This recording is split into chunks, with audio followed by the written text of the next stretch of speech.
Eric, ¿Cómo, ¿cómo cómo, estás? cómo están? Fabio, me haces mucha falta acá.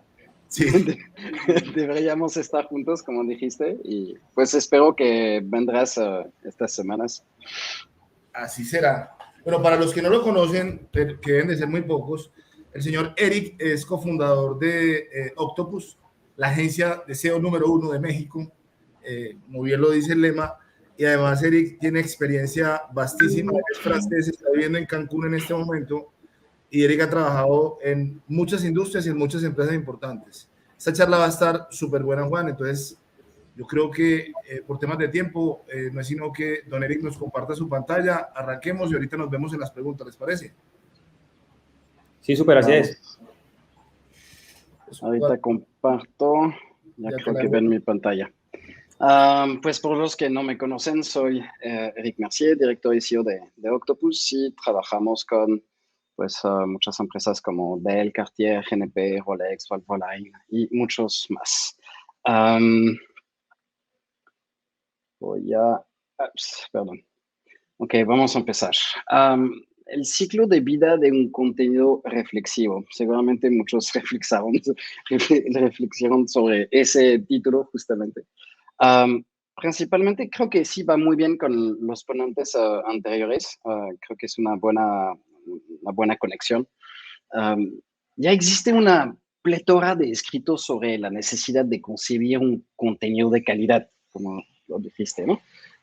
Para satisfacer tanto al usuario como al motor de búsqueda.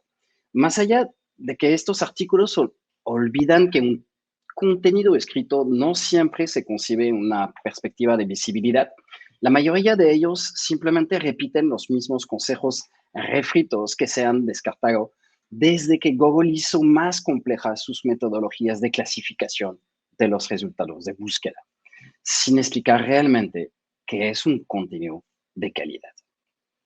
Deberíamos crear artículos originales, concisos, con palabras claves interesantes, respetar las principales normas de optimización, poner en negritas las expresiones importantes, haciendo enlaces internos, etcétera, etcétera, dar información relevante al internauta y ya. Dejemos aquí esta sinecura a los borregos de Panurgo.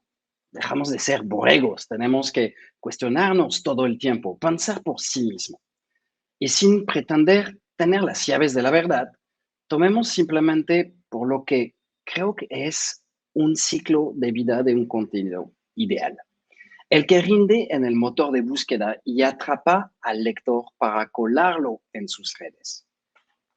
Veremos el análisis de las intenciones, la cartografía de visibilidad, la escritura cincelada de oro y el análisis de datos. Empezamos por el análisis de las intenciones. Ya he hablado mucho sobre el análisis de las intenciones del usuario en LinkedIn o en diferentes podcasts, sobre la metodología SXO, el Search Experience Optimization, para ir más allá del SEO mínimo viable, aplicando las recomendaciones del no tan nuevo concepto del Google Eats, mencionado en sus manuales de calidad desde noviembre de 2015. Ya pasaron muchos años. Las prácticas de clasificación de los resultados de búsqueda han cambiado mucho y Google ya no se basa solo en las palabras clave para interrogar los contenidos, sino también en las intenciones del usuario. El reciente anuncio del algoritmo MUM de Google nos hace más que confirmar esta significativa tendencia y culmina la voluntad de Google de transformarse en un verdadero motor de respuestas, si es que hacía falta alguna prueba tangible de sus intenciones. De hecho, si empezamos a hablar de las intenciones del usuario, entonces deberíamos hablar también sobre la no intención del usuario. Javier Contero, en su podcast Web Orgánico, me hizo la pregunta sobre la crisis existencial en SEO, de que muchos SEOs descubrieron las escandalosas búsquedas cero clic. Ya se habló en varias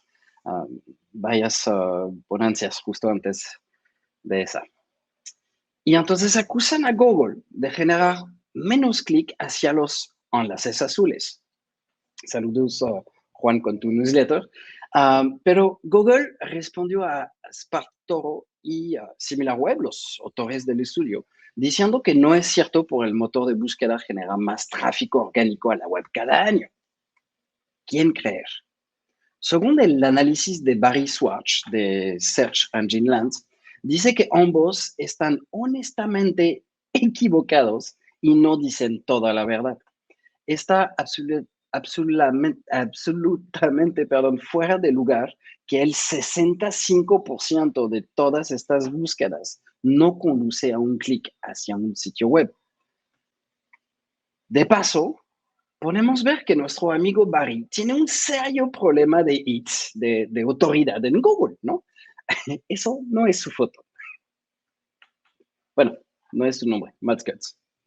Pero incluso si es cierto, estos clics pueden llevar a un número de teléfono de un restaurante local sin tener que entrar en su sitio web. O puede conducir al itinerario de la ferretería más cercana para reparar la fuga del lavabo de la casa, sin tener que entrar en el sitio web. Los internautas pueden refinar sus búsquedas y no hacer clic en ningún sitio web durante esta primera búsqueda, pero terminan por ir al concesionario de automóvil y comprar este nuevo coche que siempre han deseado. El objetivo de Google es satisfacer al internauta y nosotros, los SEO, no siempre pensemos en el punto de vista del internauta. Pero si estás buscando el clima, Google quiere darte el clima y no que hagas clic en un sitio web para tenerlo. O para encontrar el próximo partido de béisbol de tu equipo favorito. Go Yankees, vamos a lograr llegar a los playoffs.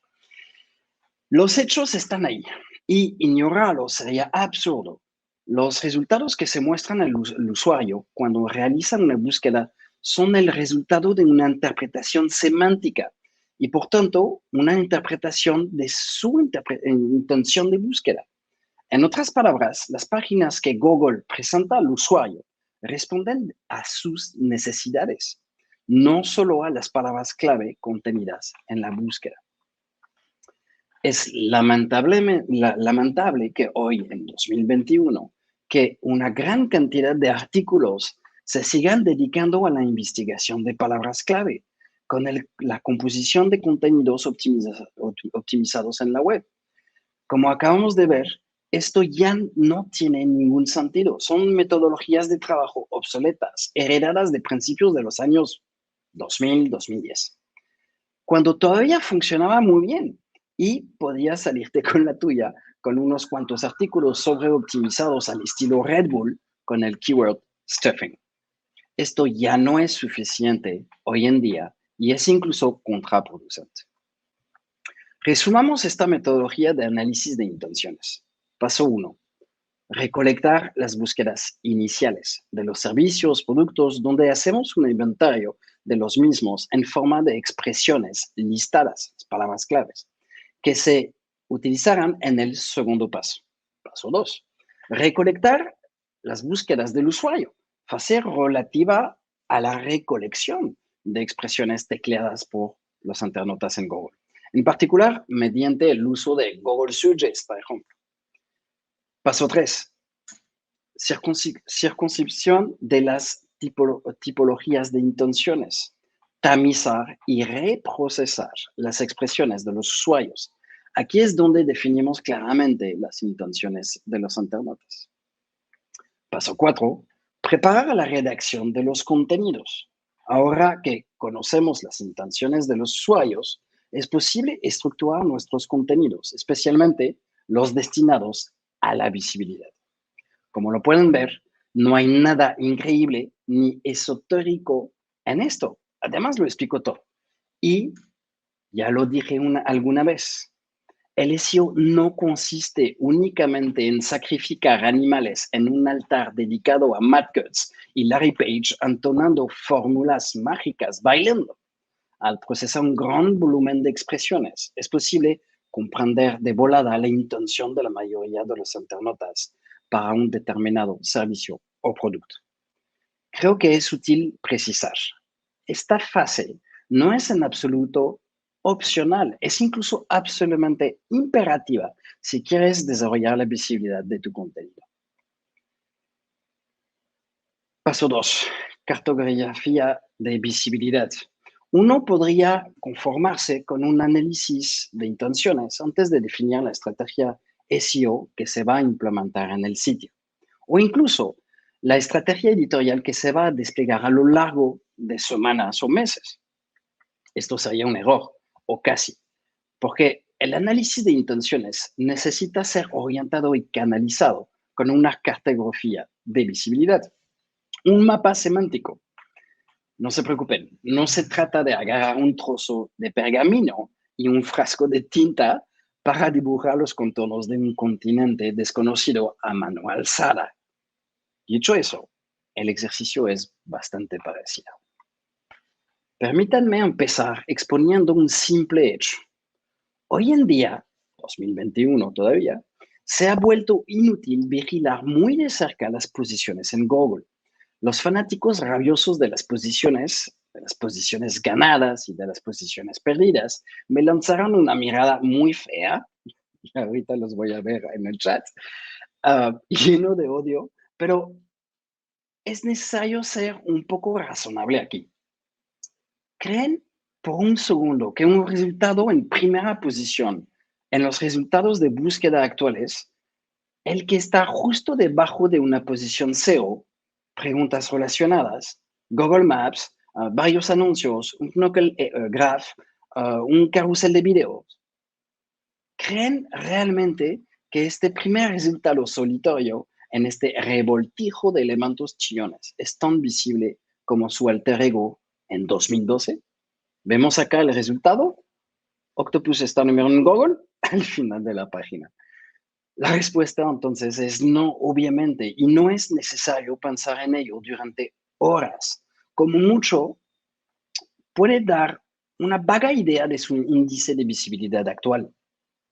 Y tampoco es un indicador fiable para saber si un sitio está funcionando bien o no en los resultados de búsqueda. La segunda observación, para clavar el último clavo en el ataúd de las creencias obsoletas, nos orientamos claramente hacia la ultra personalización de los resultados de búsqueda en función del perfil del usuario. Todas las pistas están en Google, el índice móvil, que puede diferir del desktop. La recurrencia de los resultados de búsqueda previamente visitados. La geolocalización, las búsquedas por voz, que sigue un mito todavía. Y mañana los resultados hechos a medida. En estas condiciones, ser primero o quinto ya no tendrá tanto sentido porque se podrá ser primero con un usuario y décimo con otro. A la espera de este glorioso futuro en el que el SEO estará definitivamente muerto, o casi, es broma. Los avances del Machine Learning y la inteligencia artificial siempre se usarán para poner de nuevo la moda de la vieja expresión pesimista sobre el destino del posicionamiento web. El SEO está muerto. Google nos tranquilizó hace poco con el portavoz John Mueller, John Mu por los admiradores, afirmando que los motores de búsqueda no llegarán a ser tan avanzados para que el SEO quede obsoleto. Y por lo tanto, tenemos mucho futuro. Volviendo al tema, es posible utilizar los datos de posición para procesarlos de forma inteligente e intentar determinar la visibilidad del sitio en tal segmento temático y, por tanto, un tal segmento de intención. El objetivo es determinar en qué tipologías de intención el sitio existente está irradiando y por el contrario, está sufriendo en los resultados de búsqueda para calibrar la futura concepción de contenidos. Al igual que el análisis de intención, que se basa en las expresiones de los usuarios, utilizaremos las posiciones en el momento T de un sitio con el fin de capturar una instantánea bastante fiel. Existen varias herramientas para recuperar estas famosas posiciones. Acá uso C-Ranking. Y ordenadas por jerarquía de visibilidad, que de hecho es patrocinador, entonces lo acá decimos, o top posición para los amantes de las mismas. Las posiciones por encima de la 10, top 10, estarán de facto consideradas en déficit de visibilidad, ya que suelen estar fuera de la primera página de los resultados de búsqueda. Los que están en el top 10 pueden ser divididos en dos categorías, el top 3 y el top de 4 a 10, ¿no? Lo que nos dará una idea bastante precisa de su índice de visibilidad. A continuación, tendremos que desarrollar un análisis semántico de las intenciones de búsqueda. Las palabras elegidas se procesarán para determinar los ejes temáticos en los que el sitio brilla especialmente o no. No olviden pensar en la demanda y no solo en la oferta. El siguiente paso es bastante fácil de entender. Un brief SEO será necesario. Entonces, para consolidar las posiciones adquiridas y fortalecer las que carecen de visibilidad a través de una producción quirúrgica de contenidos. Del mismo modo que no envías a tus soldados al frente al azar, atacas los distintos puntos calientes que has identificado como prioritarios. De lo contrario, navegas a ciegas y las posibilidades de éxito son mínimas. Esta metodología condiciona, obviamente, las distintas intervenciones posteriores, en primer lugar en la parte de SEO y también en la parte de la estrategia editorial, como ya ahí he mencionado, pero repercute en el calendario de concepción y de la publicación. Obviamente, la cartografía de visibilidad es especialmente útil para un sitio existente, que está engullido, profundamente incrustado, hasta la médula en la batalla de Puebla de los resultados de búsqueda, referencia a una batalla la batalla de los pasteles en México. Los mexicanos entenderán.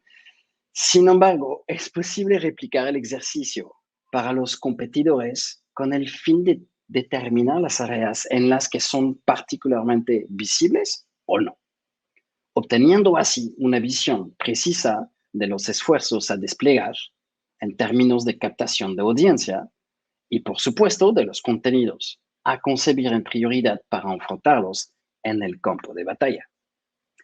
La cartografía de visibilidad debería ir siempre acompañada de una investigación competitiva. Puedes pensar que has hecho lo más difícil, pero no es así. El verdadero desafío comienza aquí, es decir, la concepción de los contenidos. Quizá habrás notado que hablo mucho de escritura, de concepción, de realización y en absoluto de redacción. Hay que decir que el término redacción o redactor tiene por desgracia una connotación negativa. Para muchos, el redactor es el triste escritor fantasma, el ghostwriter en inglés, que se conforma con recibir su brief y escribir por kilómetro todo el día para ganarse la vida. Es una práctica muy común en el mundo del contenido y más aún en el mundo digital actual. Alejandro Dumas, padre, usó a 64 escritores fantasmas para escribir sus más famosas novelas, incluyendo Los Tres Mosqueteros. Esto refleja ciertamente una cierta realidad de la profesión, una realidad terrible, me atrevo a añadir, en la que el escritor sigue siendo un escritor ejecutor. Sin embargo, como habrás entendido, no es eso lo que hay que hacer. Tus habilidades deben permitirte ser una fuerza de asesoramiento y no debes redactar, debes escribir. Si no entiendes el matiz, debes añadir una capa de estilo a la escritura en bruto y que esto es lo que marca la diferencia.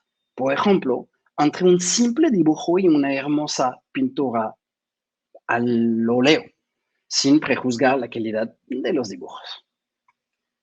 Vemos el manifiesto de Soho. Es una obra maestra del contenido de una marca. Amamos la moda, amamos el hilo y la aguja, el sonido de la máquina al coser y de la tijera al cortar. Amamos los colores, las texturas, las telas, todas y cada una de ellas. Amamos las tendencias, lo más vintage y lo más moderno. Amamos a los diseñadores, los desfiles, los modelos, los flashes. Amamos los rostros de la gente que encuentra una prenda que le gusta. Amamos vestirnos y vestir a la gente. Creemos que la ropa es mucho más que telas que nos cubren. Creemos que la ropa es expresión, es personalidad, es rebeldía, es arte. Creemos que la moda, que la ropa y los accesorios ayudan a las personas a darle un sentido a su vida, a ser únicos, a hacer lo que cada uno quiere hacer. Creemos que la moda es crear tendencias y romperlas. Es por eso que nos comprometemos a ayudar a la gente a expresarse, a encontrar su moda, a crear su moda. Porque no vendemos ropa, vendemos estilos de vida y no vestimos personas. Vestimos espíritus indomables que quieren reflejar su libertad y expresión única ante la vida. No somos una tienda más de ropa. Está increíble este texto. Basta de divagar. Producir una sopa de letras no tiene sentido hoy en día si no te fijas en unos objetivos previos. Adquisición, contenido destinado a captar una audiencia en los resultados de búsqueda. Información, contenido destinado a responder al usuario sobre su búsqueda. Conversión, contenido que anima al usuario a comprar un producto o un servicio. Engagement, contenidos destinados a fidelizar al usuario. Imagen, contenido creado sobre todo para desarrollar la imagen y la reputación del sitio o la empresa. Estos son, a priori, los 5 objetivos principales a los que responde cualquier estrategia de contenido que merezca la pena. Naturalmente, la forma de realizar estos contenidos será diferente según el tipo de objetivo que se quiere alcanzar. Un texto con un objetivo de adquisición tendrá que respetar estrictamente la estructura y las intenciones definidas durante el análisis epónimo, mientras que un texto con un objetivo de imagen puede liberarse completamente de esto para convertirse en una escritura creativa. Y por si acaso, por supuesto que es posible producir un texto que cumpla varios objetivos. De hecho, estos 5 objetivos se clasifican según el grado de disciplina del que el escritor debe comprometerse en la concepción del texto, siendo el objetivo de adquisición el más fuerte y el de la imagen el menos fuerte. Sin embargo, como ya lo he señalado, el análisis de intenciones y la cartografía de visibilidad tiene un impacto en la estrategia editorial que se arriesga en el sitio, aunque solo sea a través de la definición de prioridades y el calendario de publicaciones a lo largo del tiempo. En cualquier caso, aparte del respeto de la intención de maximizar sus posibilidades de visibilidad y al margen de las limitaciones vinculadas al formato o al objetivo perseguido, ya no existen, realmente reglas restrictivas a tener en cuenta a la hora de redactar contenidos. Insertar esta o aquella palabra clave varias veces ya no nos importa.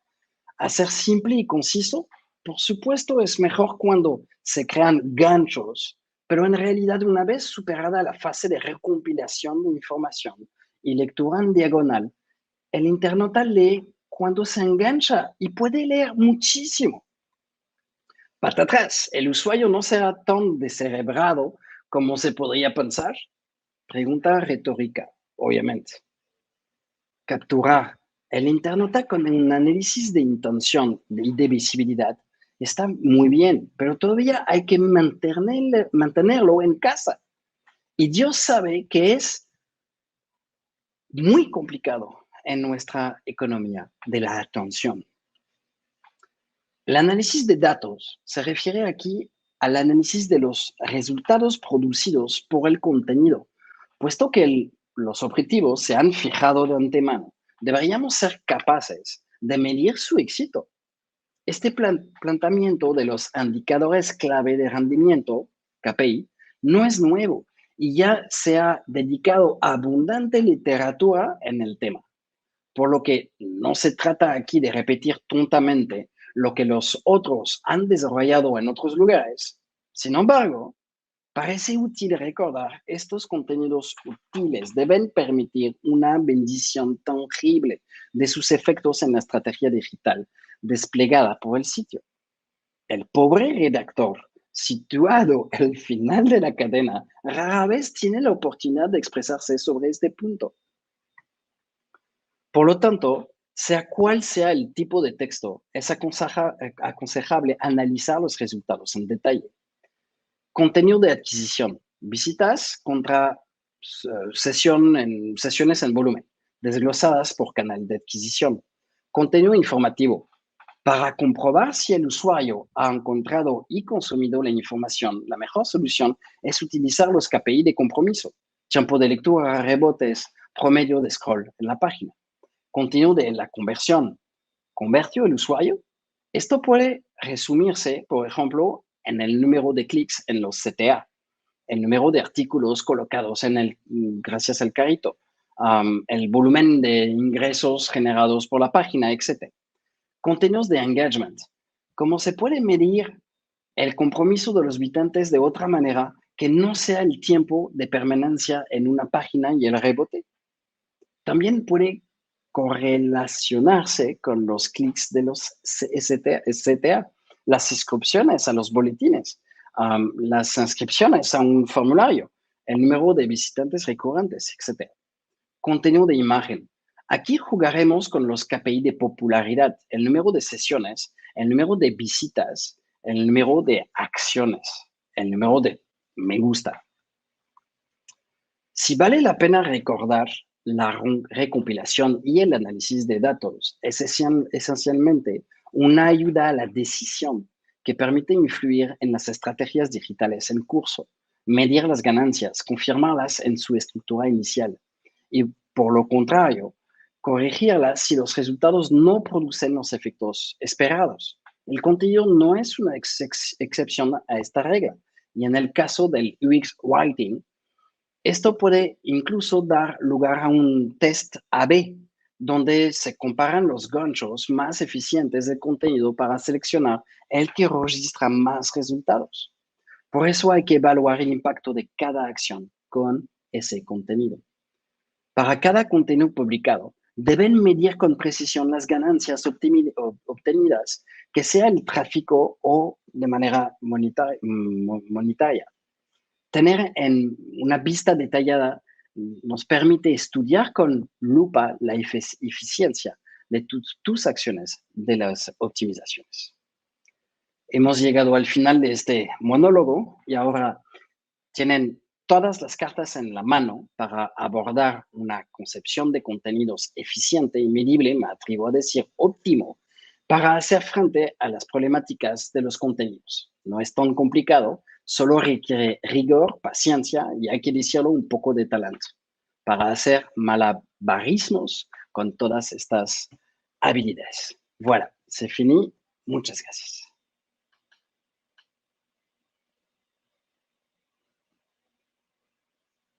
No te escucho, Fabio. ¿Estás en mute? Estoy en mute. La palabra estás en mute. No, que sabes que una de las razones por las que existe este evento es porque en algunas conversaciones con Juan, con el que estábamos al principio, decíamos que qué bueno un evento que rompa esquemas, que rompa paradigmas, que sea capaz de debatir lo que todo el mundo dice. Y de este lado me quito el sombrero, que es la gorra del evento, y me pareció súper interesante la charla, súper buena. Hay varias preguntas por acá que tengo anotadas. Por acá nos preguntan si es recomendable cambiar la estructura de un contenido que ya esté posicionado y empezar a trabajar grupo de keywords diferentes para posicionarlo. Claro, principalmente hay que trabajar sus buyer persona y quizá tener caminos de acceso hacia estos contenidos o de manera diferente, un orden diferente. Hay que trabajar estos funeles de contenido, funeles de caminos. Hay varios caminos. Los caminos no tienen que ser solo el menú, ¿no? Yo recuerdo, creo que lo mencioné el año pasado en un podcast. Yo cuando hice mi primera página, yo tenía una página un start here, ¿no? Empezar acá. Había la página de inicio donde decía grande, bienvenido, porque era mi casa, ¿no? Entonces era importante, pero decía, ok, si quieres empezar, tienes que hacer clic acá. Y ahí entonces hacía un camino. Lo hice sin pensarlo realmente, pero no sé, creo que era muy de moda en esta época, si era en 1997, hace poco, ¿no? De verdad. Ayer. Casi ayer. Pero sí hay que pensar eso. El Customer Journey tiene que pasar por diferentes contenidos, quizá hasta lograr tener su tarjeta de crédito o su correo, ¿no? Muy bien. Esta respuesta hila un poquito con la siguiente pregunta, y es que si es conveniente tener todos o casi todos los tipos de contenido dentro de un artículo. Bueno, yo voy a decir que dentro de un sitio web, no dentro de un artículo. Depende. Muy bien. Depende justamente de los buyer persona, ¿no? Porque si tenemos todo, puede ser si los buyer persona pues ya funciona bastante bien, todos más o menos la misma intención, pues ¿por qué no? Pero no se habla de la misma manera a un millennials o una persona que tiene 50 años, ¿no? Entonces ahí quizá el tono, nos olvidamos del tono, ¿no? Es lo que intenté hablar hoy. Es el tono, poner amor en el contenido, no solo para cumplir un objetivo, pero enamorar a la gente. De acuerdo. A propósito de debatir con las verdades absolutas que hay afuera, hay una verdad que a mí me duele particularmente y quisiera saber tu opinión, y es el volumen de las palabras claves de las herramientas. Pues igual depende, porque Google hace lo que quiere. Yo tengo varios clientes donde Google, temáticas medio borderline, digamos, pues CBD, por decir algo, pues Google nos da métricas, nos da información sobre la mitad y la otra mitad dice que no.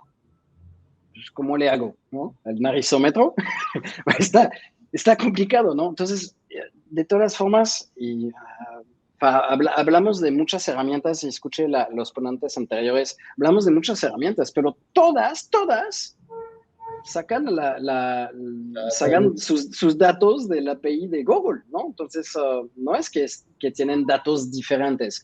Que haya una interpretación de esos datos, del volumen de búsqueda diferente, puede ser. Pero realmente cuando vemos que hay, no sé, 10 personas que están buscando una palabra, pues quizás es porque es una, ¿no? Entonces, no sabemos realmente. Nos da una idea de realmente la cantidad. Lo que estaba explicando con la slide de agencia SEO, no es todo el tiempo así, ¿eh? No, tampoco, a veces sí estamos muy, muy arriba, ¿no? Pero agencia SEO, pues sí, estábamos después de 8 o 9 resultados. Número en Google, porque hay un montón de snippet y hay muchas cosas. Pues, no sé, en México son algo como 900 búsquedas mensual. Pues imagínate, si estoy al final, sí, no voy a tener mucho clic. Cuando estamos arriba, pues empezamos a tener más clic. Entonces, depende de la posición. Sigo el número 1 en Google, depende de lo que pone más, ¿no? Y entonces, pues el CTR cambia y todo eso. Por eso el volumen de búsqueda es como, está simpático, pero ya no es útil.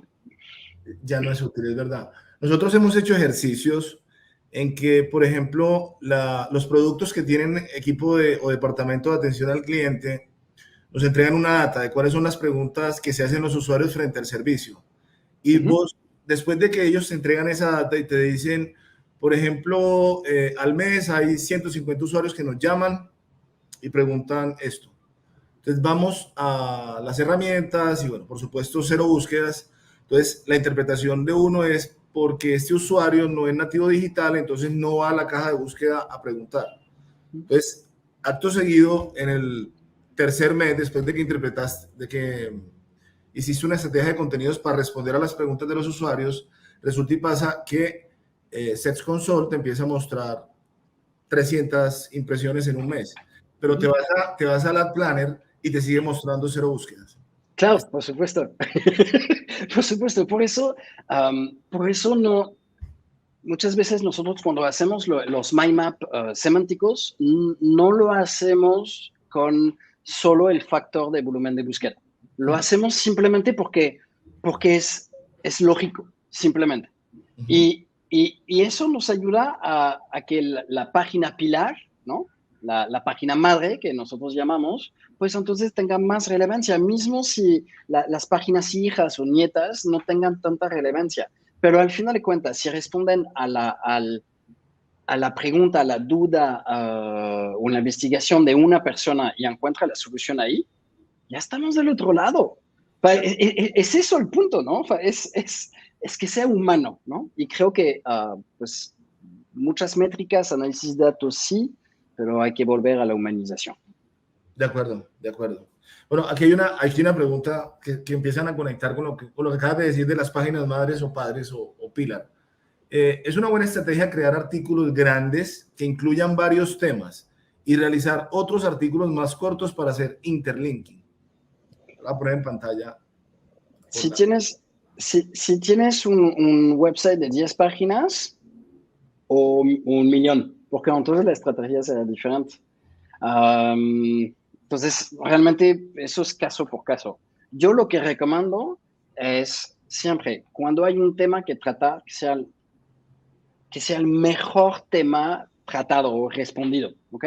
Y si hay otros temas que se derivan un poquito, pues entonces sí ponerlo en otro, porque quizás ya se pierde el hilo, ¿no? Pero al final de cuentas es lo mismo que una tesis, ¿no? Como estar en la escuela, es exactamente igual. Si estamos fuera del sujeto, ¿no? De la temática, el profesor nos va a poner un 0. es lo mismo. Y siempre lo digo, hagan la prueba de mamá. La prueba de mamá es la mejor prueba del mundo mundial. Dan el contenido, el texto de su mamá. Si entiende, públicalo. Si no entiende, vuelven a escribirlo. Así, literal. Me encanta. Aquí tenemos, creo que la última pregunta, y es de Iván, que pregunta si tienes alguna guía para crear un mapa semántico. Un saludo a Iván. Todavía no, estoy trabajando en eso. A ver, pero primero estoy trabajando sobre un nuevo libro, el SEO mínimo viable. No sé cuándo, ya tengo 2 meses de retraso. Cuando termino eso, me voy a atacar a eso. Me voy a dedicar un libro sobre eso. O sea, estás haciendo una promesa pública. Sí. Ante 32 espectadores, muy bien. Sí. No, Eric, me encantó. ¿Qué hice? ¿Qué hice? Yo creo que todos deberían ir a Twitter, primero a seguir a Eric y segundo a recordarle que hizo una promesa aquí en el SEO Underground. Yo creo. No es que esté recordándolo, simplemente es lo que creo. Les pongo todos en spam. No uso mucho Twitter, uso mucho más LinkedIn. Sos más de LinkedIn, es verdad. Sí, pero bueno, Twitter también estoy ahí, no se preocupen. Ahí pusieron tu Twitter, pero bueno. Y los que no, pues lo buscan en LinkedIn, que lo encuentran muy fácil, Eric Mercier, y ahí está, y los va a apoyar, y las dudas que tengan adicionales de la charla, seguro se las responde. Sí. Nada más que darte las gracias. Me gustó mucho, como te dije al principio de estas preguntas. Gracias por venir y seguro que pronto te visito como hemos quedado. ¿Listo? Gracias a ti, un placer verte y pues un par de mezcales con unas cervezas acá te esperan. Así será. Muy bien. Nos vemos. Chao, bye.